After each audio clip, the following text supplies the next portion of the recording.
Hello, and welcome to Arcana Drive. My name is Arcana, but I won't be a driver this evening because I'm going to be busy yapping. Welcome to Yap Moe. Today's episode is about a topic I've teased now and then on streams and in Minecraft videos and comments, but today I bring you fandom wiki games. What are fandom wiki games? Fandom wiki games are games that I define by their level of necessity to use the fandom wiki in order to enjoy the game. For example, Minecraft, Terraria, Stardew Valley, maybe Zone Point? I don't really know. Games like that where you're heavily looking things up on how to do and where to find and blah-de-blah-de-blah. I recognize that every gamer will at some stage require a web search.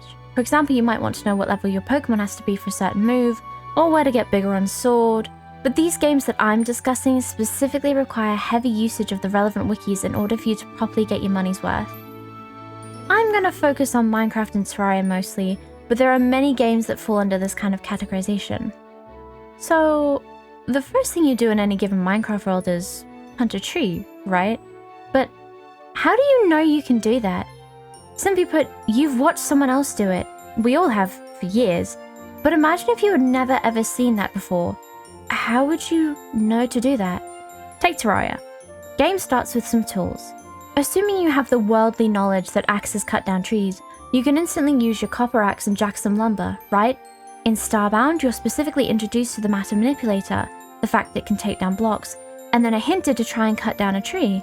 In Stardew, you're also told about needing tools, and you can't cut down a tree until you have a tool to do so. In Minecraft, you spawn in, and what happens next is between you and Notch. Funny joke. Unless you've seen someone else do it before, or are just ballsy enough to just click and hold in random places until you get something. Of course, once you manage to acquire wood, it's fine. You've got the recipe book, which is a really good inclusion in games like this actually. You can disable it if you want a challenge or you know the game well, and enable it if you're new. It's the same with the Terraria guide. If you need him, he's there, and if you don't want him, you could ignore him. Speaking of the Terraria guide, I think it's a step in the right direction for sure to have him. His best use is to take items to him and see what you can craft by using them. Although this is admittedly a little bit clunkier than the recipe book in Minecraft. Sheesh. That being said, when it comes to game progression, his hints are a little bit lackluster at times. Sometimes he'll outright tell you what you can do, and other times give vague illusions that don't necessarily tell you ought to do something. It's better than nothing, but I can see a world where some people who don't know a lot about Terraria end up getting stuck and giving up. However, I do think Terraria is less egregious than Minecraft. This is because Terraria has a level of its own agency. For example, slime rains can and will happen, and the boss will show up regardless of your will. And it's not just superfluous bosses either. Bosses required for progression can spawn of their own will. Take the Eye of Cthulhu. It doesn't spawn unless you have health and or defense above a certain threshold. And so there is a world where it never naturally spawns. However, it's a very obvious first move for a player to make, right? You mine stuff and make better armor because better armor is better, right? You find life crystals and you use them because more health is good, right? In fact, the only people who don't just naturally do this are bums like me who know way too much about the game and specifically avoid doing this. It's entirely natural that a person will complete these thresholds without even thinking. Likewise, Skeletron. You walk up to this guy, he says some BS about his master, you drop down the dungeon and get your shit rocked. Alright, I guess they ought to come back at night then. It makes total sense for someone to naturally discover that. Even the Wall of Flesh, with a slightly more odd summoning method, can and will happen by accident. If you've seen my Terraria streams, you'll know this well. If a voodoo demon just drops his doll down there, boom, you're potentially in hard mode, baby. The way Terraria works is definitely odd, but I also feel that the main game is set up in a way whereby accidentally stumbling into naturally getting your shit rocked allows you to figure it out, even without the help of the guide. It understands the natural moves people will make, like gaining health and defense, and works around them. I don't think Terraria necessarily needs the accompanying wiki in order to be playable. However, I think it falls short in this regard anyways due to how much additional stuff requires some bullshit level of luck or going on the wiki. For example, have you ever used the Gravedigger's shovel? It's a shovel that digs up dirt and dirt-like blocks in a 3x3 grid. Very useful actually. You can craft it in an anvil, but like, specifically an anvil surrounded by echo mist. That's right. The fog that comes up in graveyards. Graveyards are very likely to be something that you see in the game. Getting your ass handed to you by goblins 100 times is a very easy contender. On the other hand, If you don't happen to have your crafting stations right where you got killed by a bunch, and assuming you don't immediately get rid of the graveyards given they spawn tons of beasties, you very well may never naturally encounter this. In fact, the friend who showed me Terraria in the first place and has hundreds of hours in the game didn't even know it was an item until I told them about it. Also, do you know NPCs sell different stuff in Echo Mist too? A Gravedigger's shovel is by no means necessary in your Terraria playthrough, but it is a very, very useful item that I don't think should be locked behind chance or wiki knowledge, and there's tons of other things like that in Terraria too. Without the wiki, you can't really get the full experience of the game. There are some cases where wiki usage is superfluous in a game. If you're speedrunning or 100%ing a game, I get it. You need the wiki where you wouldn't normally. I mean, how often in Touhou have you needed to look up what to do? There are worlds where games can be enjoyed just out of the box, but also where trying to achieve very specific things requires you to look them up. However, I fear Minecraft is the worst case. The first hurdle is the tree thing, but let's assume everyone, including the plethora of kids who are buying and playing this game, figured out because no one is as stupid as I'm straw manning. Gotcha. But think about the rest of the game. Upgrading from wood to stone to iron is a natural progression. It happened in human history without a wiki.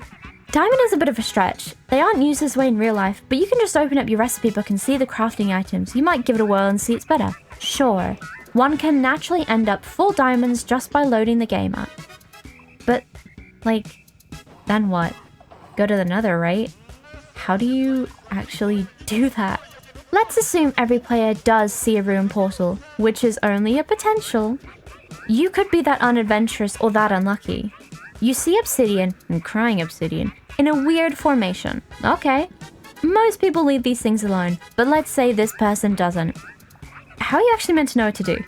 The ruin portals use crying obsidian, which doesn't even work. There are two routes. One, person magically figures out you can make a portal smaller than that of a ruin portal, so takes the obsidians down and make their own. Two, person figures out how to get, or is lucky enough to have, other obsidian. They remake the portal from the frame. Obsidian is unmineable with anything below diamond, and even when you do have a diamond pickaxe, it takes so long, some people might just give up. There's so many barriers to cross here, but even if someone does manage to construct a working portal, then you need to know to light it with flint and steel. An otherwise unused item? Sure, if you use campfires, you might have one lying around, but who the fuck is using campfires? Oh, and also, flint and steel is made of flint, an item you can sometimes get from breaking gravel, which is a thing people very rarely will do once figuring out it can smother you to death. But fine. You find a flint and steel, thank God, in the chest for the ruin portal, which requires us to have a lot of luck involved to avoid the wiki, but whatever. You get in the nether. Traversing it is nigh impossible without using tons of blocks, but you're smart enough to just break netherrack and build bridges. You're not a dummy who's waiting for a strider like I am. Fine. Then what? Get lost? Die? Wander aimlessly? You need to find a nether fortress, which is a lot of luck. And once you find one, you need to not just assume it's a useless labyrinth and find the blaze spawners. What if you're playing on peaceful? Which is a thing a lot of first-time players and kids do. Then what? Like, literally so many playthroughs, if they hadn't ended before, would end here. But you're not playing on peaceful. You're not a pussy like Schmuckums here. You beat the shit out of some blazes. Hopefully enough, by the way. Because you need a random amount of blaze powder for a random amount of Eyes of Enders, just so you know. You need to mildly farm these things for a bit, but let's say you end up doing that anyways. Cool, go back home, if you can remember the way. You get back, and we pray you've beaten up an enderman before, so you have the recipe for Eyes of Enders. Cool, you make a bunch, hopefully the right amount, and now you have them. If you decide to throw them, which like, are you fucking kidding? Kind of unlikely you know you can throw items, actually. Come to think of it. Like, the only throwable items are like what? Eggs and snowballs? Eggs you'll very likely have, but I doubt you had the urge to just naturally throw them, and snowballs require you to use shovels on snow. It's not likely someone will end up doing that. But let's say you were a nutter who figured you can throw eggs, and now you go, well, eggs are round like eyes. Maybe I can throw these eyes too? And thank God you do. If you're lucky enough for the eyes to not break, seriously. You go, I guess I should follow where it goes. Seriously? And then you have to hope you don't get confused when it stops eventually, like, it just hovers. Let's hope you decide, Well, time to break the one Minecraft fundamental everyone will learn of not digging down, and dig down because this thing has stopped itself. Okay, sure. Now you're in the stronghold, the portal room. Ah. Finally, at this point the game makes sense. If you're holding Eyes of Ender, there's some in the portal. You might be unlucky enough for that not to be the case, by the way. Great. Just put more in the portal, and the portal opened. Nice. There's a huge fucking dragon. Sure, it won't take damage, but it's seemingly getting life force from these crystals, so you naturally hit those crystals, and then they're gone, and now you can hit the dragon, right? Yes, and you defeat the Ender Dragon. Fantastic. Minecraft made sense for the last 15 minutes. Only after actually getting to the stronghold, mind you, if you manage to overcome every obstacle to this, do you get a logical game design. Why is the game only sensible when you're already at the last bastion? By the time you're at the stronghold, you've already probably looked up 1,000 what the fuck am I meant to do here on Google. And don't even get me started on netherite. I think this is because the game Minecraft is inherently antithetical to the gameplay it wants you to do. In a way, Terraria and Minecraft are inverses. Terraria is a game about beating up bosses, kicking shit and getting shit kicked. If you want to build pretty things, you can do that too. But the world is finite and easy to learn. Adventuring endlessly isn't possible. You'll end up doing some messed up things to the world to get around. But Minecraft is a game about adventure, about wandering around and finding out how things work. If Terraria wants you to do something, chances are you'll see a small message in the corner and then get eaten by some invader at your base. But Minecraft just relies on people knowing what to do. It relies on the culture of Minecraft for people to play it. And sure, it works, it's popular enough, but man, it got lucky there. Could you imagine playing Minecraft if Minecraft YouTubers and content just wasn't as popular as it is?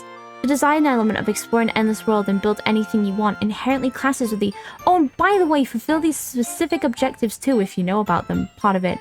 And you could argue that, is defeating the Ender Dragon necessary? And no, not really actually. I never have, and I've been playing the game since before I had to pay for it. Minecraft is more than just beating the Ender Dragon. But the kicker is, the best way to explore this endless world is with Elytra, an item locked behind defeating this fuck-ass Find My Pages boss. Anyways, that's my rant about Minecraft. I guess it's fine given the culture Minecraft has, but I don't know, you shouldn't rely on your game getting popular for your game to work, right? I just dislike games where you have to look stuff up and how-tos to do the things constantly. It's one thing to want to do some random superfluous BS, like how do I make this character fall in love with me forevers, but it's another to be unable to beat the game's natural progression without a lot of BS luck, or just knowing about the game before ever playing it. Thank you for watching and or listening. I know I shit a little bit on Terraria and Minecraft, but they are games I do enjoy. I wouldn't be playing them if I didn't. So, if you're about to comment, what the fuck, Minecraft is the best game ever? I don't agree. I don't know what the best game ever would be, but I don't hate it. I'm not shitting on it. You know, it works because people know about Minecraft. Barely anyone has an issue because of its popularity. So really what I'm saying is a complaint in a vacuum, right? But still, I just think and wonder about how it might impact game design in the future. But we'll never know. Bye!